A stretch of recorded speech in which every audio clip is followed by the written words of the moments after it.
Welcome to fairy tale. अब तक हमने देखा वी लैनसन को किसी और लड़की के साथ देख लेता है तो वहाँ से वो भागने लगता है।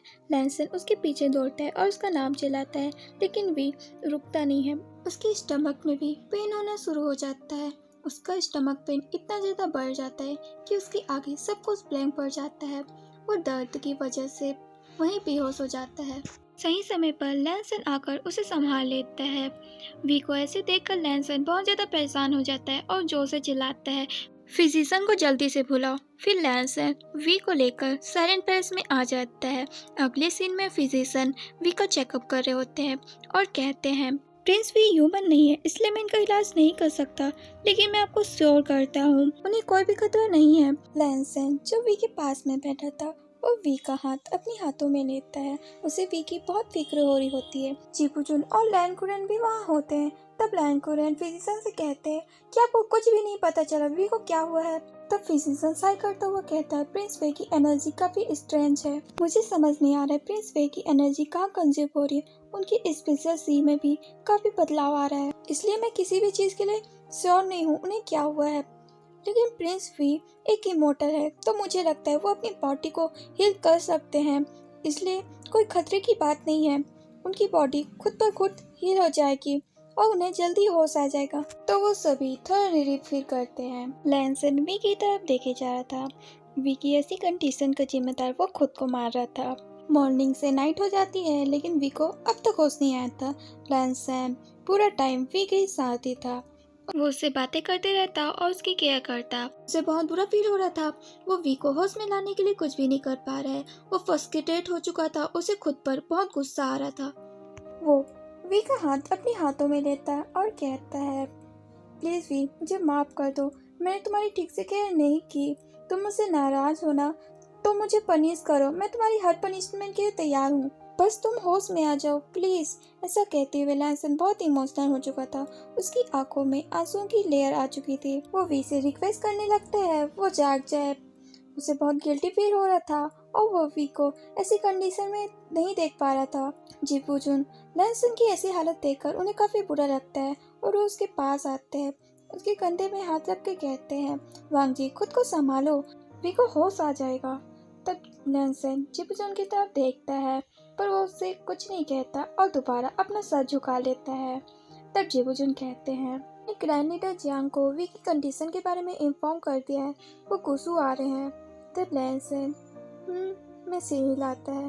वो दोनों आपस में बात कर ही रहे होते हैं, इतने में वी थोड़ी मूवमेंट करता है। ये देखकर लैनसन की आंखों में चमक आ जाती है। वी को होश आने लगता है। वो उठने की कोशिश कर रहा होता है। तब लैनसन वी को उठने में मदद करता है। वी देखता है उसके सामने लैनसन है। उसका हाथ अभी भी लैनसन के हाथों में है, तो वो जल्दी से अपना हाथ हटाता है। लैनसन की तरफ नहीं देखता। लैनसन को थोड़ा बुरा लगता है। वो अपनी मुट्ठी कस लेता है और उठकर खड़ा हो जाता है। जिपुजुन देखते हैं वी का मूड कुछ अच्छा नहीं है और लैनसन को अवॉइड कर रहा है, और लैनसन भी चुपचाप मूर्ति बना खड़ा है। वो साइ करते हैं और फिर वी से कहते हैं, प्रिंस वी अब आप कैसा फील कर रहे हैं? तब वी कामली जवाब देता है, मैं ठीक हूँ गवा। तब जिपुजुन कहते हैं, मुझे लगता है आप दोनों को आपस में बात कर लेना चाहिए, तो मैं चलता हूँ। ऐसा कहकर वो जाने लगते हैं। तब वी उन्हें रोकता है, सिचिंगा। तब जिपुजुन उसकी तरफ देखते हैं तो वी कहता है, मैं मून स्टोन को कल्टीवेट करना चाहता हूँ। तब जिपुजुन सरप्राइज होकर वी की तरफ देखते हैं पर कुछ कह नहीं रहे थे। तभी खुद कहता है, मेरी पावर में काफ़ी बदलाव आ रहा है, इसलिए मैं मून स्टोन को कल्टीवेट करके अपनी पावर को स्टेबल करना चाहता हूँ।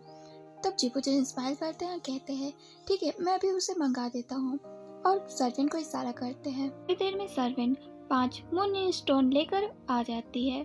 तो वी अपने बेड में लोटस पोजीशन में बैठ जाता है और मून स्टोन की पावर को कंज्यूम करने लगता है। मून स्टोन में प्योर पावर पाई जाती है, इसलिए ये कल्टीवेशन के लिए बहुत अच्छी है। पहले वी इस मून स्टोन का यूज नहीं करता था क्योंकि उसकी तो बॉडी काफी खास है, पर अभी उसे अपनी स्पीसीज में काफी बदलाव महसूस हो रहा है।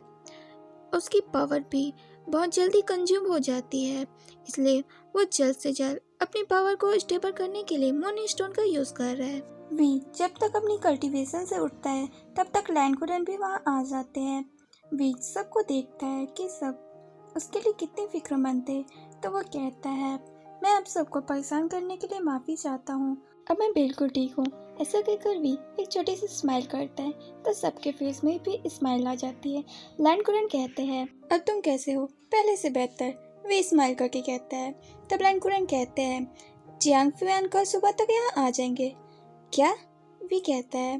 तब लैंड कुरन कहते हैं, तुम्हें बहुत समय से होश नहीं आ रहा था, इसलिए हमने जियांग फुआन को तुम्हारी कंडीशन के बारे में बता दिया था।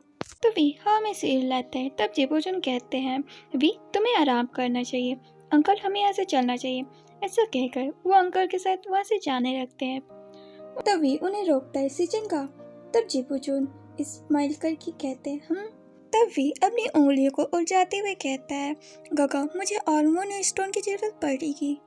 तब जेबोजुन कहते हैं, आपको जब भी मून स्टोन की जरूरत है आप टेंजर हाउस से कभी भी मून स्टोन निकाल सकते हैं। तभी स्माइल करता है तो जेबोजुन कहते हैं, आपकी हेल्थ काफी प्रीशियस है तो आप अपना ख्याल रखना, और आपको अगर और किसी चीज की जरूरत हो तो आप वांग जी को बता सकते हैं, मैं वो हर सामान पैलेस में भिजवा दूंगा। ऐसा कहकर वो स्माइल करके लैंसर की तरफ देखते हैं। अच्छा तो हम चलते हैं। ऐसा कहकर वो लैंड कुरन के साथ वहाँ से चले जाते हैं। उनके जाते ही वी के फेस में जो स्माइल थी वो गायब हो जाती है और उसका फेस एक्सप्रेशन लेस हो जाता है। रूम में सिर्फ लैंसन और वी थे। वी अपनी कोल्ड आइज से लैंसन की तरफ देख रहा था। लैंसन भी अपनी पीठ पर उसकी कोल्ड आइज महसूस कर पा रहा था। वो बहुत ज्यादा घबरा जाता है क्योंकि इस कोल्ड आइज का मतलब था तूफान के आने की पहले की शांति।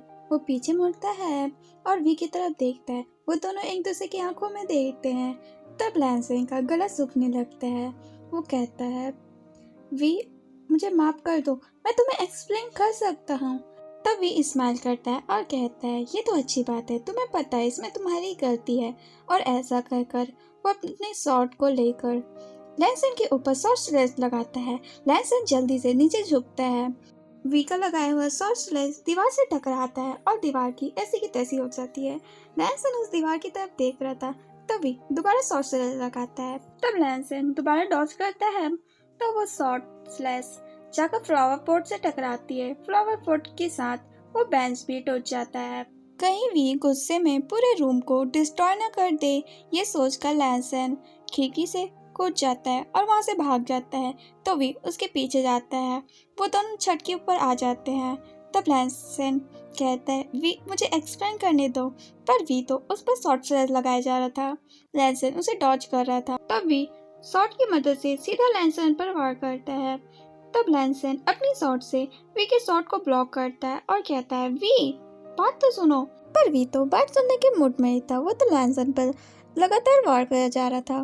तब लैंसन भी उस पर अटैक करता है और उन दोनों की शॉर्ट फाइट स्टार्ट हो जाती है। वो दोनों एक दूसरे को बहुत अच्छी टक्कर दे देते, पर अगले ही पर वी लैंसन पर डेडली वार करने लगता है। इससे लैंसन भी चौंक जाता है और वी से फाइट करना नहीं चाहता था। तो वो पीछे हटकर कहता है, वी मेरी बात तो सुनो, मैं तो बस उसकी मदद करने गया था, मुझे क्या पता था वो मेरे गले ही पड़ जाएगी। मैं तो उस लड़की को जानता तक नहीं हूँ, मैं तो बस उसकी मदद करने गया था, मैं उसके साथ घूम नहीं रहा था। लैंसन ये कह रहा था, उसी समय वी अपनी शॉट को लैंसन की नेक पर रख देता है। तो लैंसन कहता है, वी अगर तुम्हें मुझ पर ट्रस्ट नहीं है तो तुम अपनी शॉट को चलाओ। तब वी अपनी शॉट को मीनार में रख लेता है और वहाँ से जाते हुए कहता है, मुझे इस बारे में पता था। तब लैंसन कंफ्यूज होकर वी का नाम लेता है। तभी पीछे मुड़कर लैंसन की तरफ देखता है। वो दोनों एक दूसरे की आंखों में ही देख रहे थे। वी इस वक्त बहुत ब्यूटीफुल लग रहा था। उसकी वाइट रोब हवा की वजह से उड़ रहे थे। उसके चेहरे पे पड़ते हल्के बाल, उसकी शाइनी आंखें जो बहुत ब्यूटीफुल लग रही थी। लैंसन बस उसे देखे जा रहा था। तो वी कहता है, मैं तुमसे ना तो गुस्सा हूँ ना नाराज हूँ। ऐसा कहकर वो उनसे जाने लगता है। तब लैंसन उसके पीछे जाता है और कहता है, तो फिर तुम मुझसे फाइट क्यों कर रहे थे? तो वी कहता है, बस मेरा मूड कर रहा था। क्या? ऐसा कहकर लैंसन वी के सामने आ जाता है और कहता है, क्या मतलब है कि मूड कर रहा था? तुम मुझ पर डेडली वार कर रहे थे, अगर मैं इंजर्ड हो जाता तो क्या? ऐसा कहकर वी अपनी नैरो आई से लैंसन की तरफ देख रहा था और फिर कहता है, तुमने गलती की, इसके बावजूद तुम अपने पैरों पर सही सलामत खड़े हो। क्या तुम्हें उस समय कुछ भी समझ नहीं आ रहा था? वो लड़की तुम्हें सेड्यूस करने की कोशिश कर रही थी, पर उसे दूर हटाने की जगह तुमने तो पर उसे प्यार से गले लगाया था, और मेरे देखने के बावजूद तुमने उसका हाथ पकड़ के रखा था। और थोड़ा हंसकर कहता है, और तुम्हारा फेस का एक्सप्रेशन ऐसा था जिसे कोई चोर रंगे हाथों चोरी करता हुआ पकड़ा गया। लैनसन, मैंने आज तक तुम्हारा ऐसा फेस एक्सप्रेशन कभी नहीं देखा। ऐसा कहते हुए भी लैनसन के ऊपर अपनी फिंगर पॉइंट किए हुआ था और उसके करीब जाता जा रहा था। लैनसन धीरे धीरे पीछे होते जा रहा था और लास्ट में लैनसन सर से नीचे गिरने ही वाला था कि वी उसका हाथ पकड़ लेता है और उसे अपनी तरफ खींचता है, जिससे लैनसन वी के बहुत करीब हो जाता है। वी लैनसन को संभाल तो लेता है, पर वो अभी भी लैनसन को अपनी नैरो आइज से देख रहा था। तो लैनसन अपनी पपी आइज दिखाता है और कहता है, प्लीज वी मुझे माफ कर दो, अब से मैं ध्यान रखूंगा, मैं किसी की भी फिजिकल कांटेक्ट में नहीं आऊंगा। तुम जानते हो ना, मैं सिर्फ तुमसे प्यार करता हूँ। ऐसा कहते हुए वो वी को गले लगाता है और फिर कहता है, और मैं तुमसे बहुत प्यार करता हूँ। ऐसा कहते हुए लैनसन अपनी नोज को वी के नेक में रब कर रहा था। उसे ये अच्छी तरह से पता था, अगर वी को अपने अंडर करना है तो उसे सेड्यूस करना है, और लैनसन इस चीज को बहुत बखूबी कर रहा था। जब वी को समझ आता है लैनसन क्या कर रहा है, तो वो लैनसन को खुद से दूर करता है और फिर कहता है, लैनसन तुम नहीं सुधरोगे।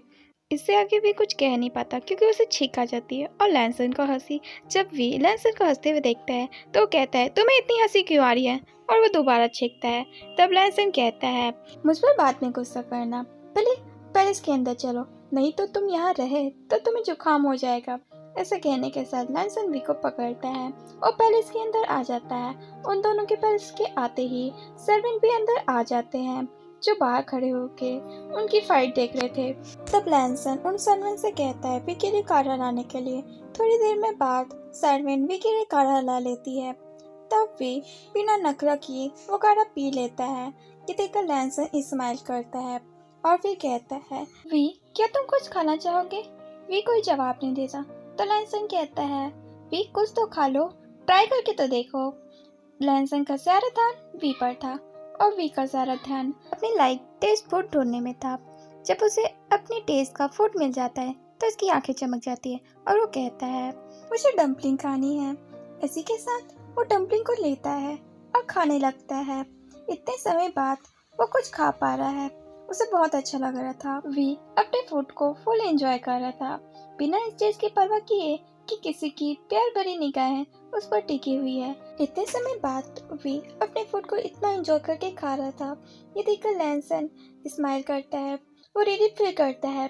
फाइनली वी ने कुछ तो खाया। वो देखता है वी के माउथ के पास ग्रेवी लगा हुआ है, तो वो उसे अपने थंब से क्लीन करता है और अपनी थंब को लिक कर लेता है।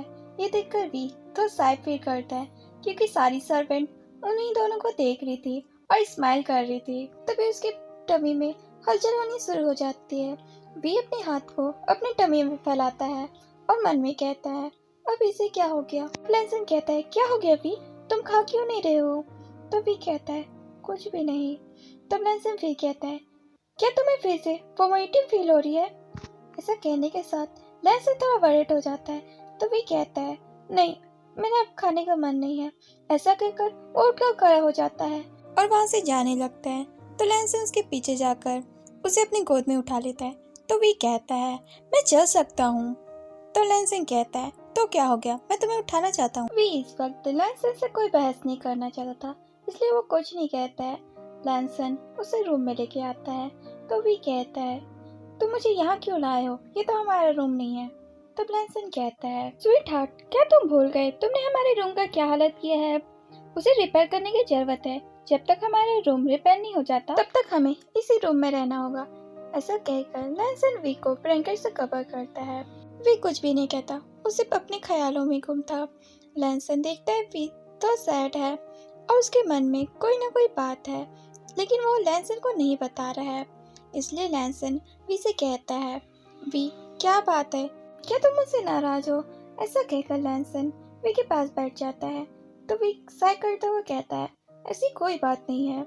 तब लैनसन कहता है, तो क्या बात है वी, जो तुम्हें परेशान कर रही है? ऐसा कहकर लैनसन वी के हाथों को अपने हाथों में लेता है और फिर कहता है, वी क्या बात है जो तुम मुझसे कहना चाहते हो पर कह नहीं रहे हो? लैनसन की तरफ देखता है और छोटी सी स्माइल करके लैंसन के हाथों में किस कर लेता है और फिर कहता है, कोई बात नहीं है काका, अब ज़्यादा फिक्र मत करो और आराम करो, मुझे तो बहुत नींद आ रही है, मैं तो सो रहा हूँ। ऐसा कहकर वी दूसरी तरफ पर टर्न होकर सो जाता है। वी इस वक्त लैंसन से बात नहीं करना चाहता, ये चीज लैंसन फील करता है। वो बस वी को ही देखते रहता है और उसी के पास लेट जाता है। नेक्स्ट मॉर्निंग का सीन देखते हैं जहाँ लैंसन वी को जगा रहा था। तब वी अपनी आधी अधूरी नींद के साथ कहता है, लैंसन तुम मुझे इतना जल्दी क्यों उठा रहे हो? वी ऑलरेडी 9 बज चुके हैं, मैडम यो तुमसे मिलना चाह रही है, उठो भी। तब वी जल्दी से उठ खड़ा होता है और कहता है, लैंसन तुमने मुझे पहले क्यों नहीं उठाया? तब लैंसन एम्बैरेस होकर कहता है, मैं थोड़ी देर पहले ही उठा हूँ और सीधा मैंने तुम्हें उठाया है। तब वी लैंसन की तरफ देखता है जो अभी भी अपने इनर रूप में था। तो वो कहता है, लैंसन तुम इतना लेट कैसे हो गए? तुम तो हमेशा सुबह जल्दी उठ जाते हो। लैंसन इसका जवाब नहीं देता और वहाँ से जाने लगता है। वैसे तो वो आज भी अपने टाइम पर जगा था, लेकिन कल जो कुछ भी हुआ उससे वो काफी टायर्ड था और उसने वी के बाहों में ही रहने का फैसला किया। लैंसन जब रेडी होकर हॉल में आता है तो वहाँ जियांग फेमैन और मैडम यू लैन कुरैन से बातें कर रहे होते हैं।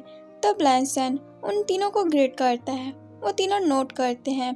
तब मैडम यू कहती है, क्या मैं वी से मिल सकती हूँ? मैडम यू के चेहरे पर वी के लिए फिक्र साफ नजर आ रही थी। तब लैंसन सर्वेंट से कहता है मैडम यू को वी के पास ले जाए। थोड़ी देर तक लैंसन जियांग फेमैन और लैन कुरैन के साथ बातें करता है। उसके बाद वो कोर्ट चला जाता है।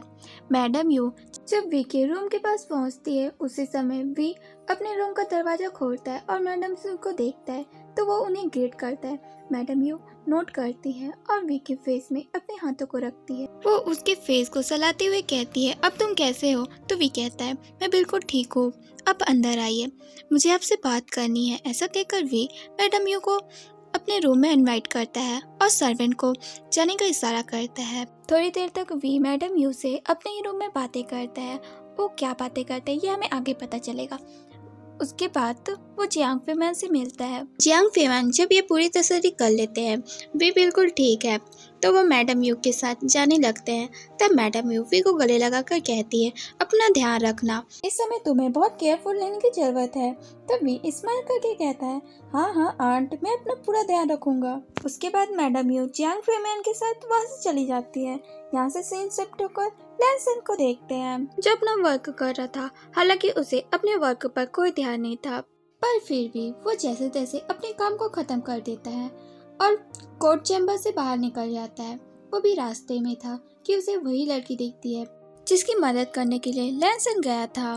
लैंसन उस लड़की को इग्नोर करके वहाँ से जाने लगता है, पर वो लड़की तो जैसे लैंसन के इंतजार में खड़ी थी वो लैंसन के सामने आ जाती है और उसका रास्ता रोकती है। तब लैंसन ना चाहकर भी उसे अटेंशन देता है और उसे ग्रेट करता है। तो वो लड़की लैंसन को ग्रेट करके कहती है, प्रिंस लैन, क्या आप मुझे इग्नोर कर रहे हैं? वो लड़की हंसकर कहती है। लैंसन कुछ नहीं कहता, वो बस उसी की तरफ देख रहा था। तो वो लड़की स्माइल करके कहती है, वैसे वो पर्सन जिसके पीछे आप गए थे, क्या वो आपकी वाइफ है? वो सच में बहुत ही ब्यूटीफुल है। तब लैंसन कहता है, प्रिंसेस मुझे लेट हो रहा है, मुझे यहाँ से जाना होगा। ऐसा कहकर वो प्रिंसेस को अवॉइड करता है और वहाँ से जाने लगता है, पर प्रिंसेस लैंसन के पीछे पड़ जाती है और वो झट से लैंसन के सामने आ जाती है। लैंसन एनोइंग फील करता है लेकिन वो प्रिंसेस से कुछ कहता नहीं है। तो प्रिंसेस कहती है, मेरी बात पूरी नहीं हुई है, वैसे आपका दूसरी मैरिज करने के बारे में क्या ख्याल है? लैंसन का फेस बिल्कुल सख्त था। वो प्रिंसेस अपनी बात को कंटिन्यू करके कहती है, हाँ मैं मानती हूँ आपकी वाइफ बहुत ब्यूटीफुल है और उसकी जगह कोई ले नहीं सकता, लेकिन वो फिर भी एक मैन है और मैन प्रेग्नेंट नहीं हो सकती, तो आपको लेडी की जरूरत तो होगी। और वैसे भी दूसरी मैरिज करना गलत नहीं है, आप एक प्रिंस है और प्रिंस की तो कितनी सारी वाइफ और कंगोबाइन होती ही है, तो आपको दूसरी मैरिज करने के बारे में सोचना चाहिए। लैंसन इससे पहले कुछ कह पाता, उन दोनों के बीच वी आ जाता है और स्माइल करके कहता है, प्रिंसेस मुझे नहीं लगता मुझ में कोई कमी है, और आपकी तसल्ली के लिए बता दूं, मैं ऑलरेडी प्रेग्नेंट हूँ, तो आप मेरे हस्बैंड को बहकाना बंद कीजिए। वी स्माइल करके कह रहा था, लेकिन उसकी ऑरा से ये साफ पता चल रहा था वो कितने गुस्से में है। वी का किलिंग ऑरा फैल रहा था जिससे उस प्रिंसेस को तकलीफ हो रही थी। वो कब करने लगती है। लैंसन तभी वी के कमर को पकड़ लेता है और अपनी तरफ खींचता है। तभी शांत हो जाता है और अपने किलिंग ऑरा के प्रेशर को कम कर देता है। लैंसन उस प्रिंसेस से कहता है, प्रिंसेस, मुझे नहीं लगता मुझे दूसरी मैरिज करने की जरूरत है, तो अब यहाँ से चले जाइए, वरना तो आपने वी के बारे में सुना ही होगा। अगर मैंने इसे थोड़ी सी छूट दी तो यह क्या करेगा, ये तो मैं भी नहीं जानता। लैंसन स्माइल करके कहता है। तो प्रिंसेस अपनी आंखें रोल करती है और वहाँ से चुपचाप चली जाती है। उसके जाने के बाद लैंसन वी से कहता है, तुमने प्रेगनेंसी वाली बात क्यों की? तब वी लैंसन की तरफ देख के कहता है, क्योंकि मैं प्रेग्नेंट हूँ। तब लैंसन कहता है, वी क्या तुम श्योर हो? तो वी कहता है, हाँ, मैंने आंट से भी इस बारे में बात की है, उन्होंने कहा है मैं सच में प्रेग्नेंट हूँ और मैं उसे फील कर सकता हूँ, और मैं यही बात तुम्हें बताने के लिए यहाँ आया था, पर तुम तो उस प्रिंसेस से बात करे थे, वी ने गुस्से में कहा। तब लैंसन स्माइल करते हुए कहता है, वी क्या तुम सच में प्रेग्नेंट हो? तो वी पाउट बनाकर कहता है, हाँ, मैं इसे कितनी बार क्लियर करूं? तब लैंसन वी को बाहों में लेकर उठा लेता है और कहता है, इसका मतलब मैं फादर बनने वाला हूँ, और वो बहुत ज्यादा खुश होता। तब वी भी हंसते हुए कहता है, हाँ काका, तुम फादर बनने वाले हो, लेकिन अब चलो मुझे नीचे उतारो, हमें इस बात को अंकल और सीजन को भी बताना है। लैंसन वी को केयरफुली नीचे रखता है और कहता है, चलो तो फिर हम इस बात को अंकल को बताते हैं। वो इस गुड न्यूज को सुनने के बाद बहुत ज्यादा खुश हो जाएंगे। लैंसन स्माइल करके कहता है, तभी नोट करता है। इस गुड न्यूज के साथ हम ये वाला पार्ट एंड करते हैं। इस फैन फिक्शन के कुछ पार्ट और रह गए हैं, मैं उसे जल्दी अपलोड करने की पूरी कोशिश करूंगी। Thanks for watching guys.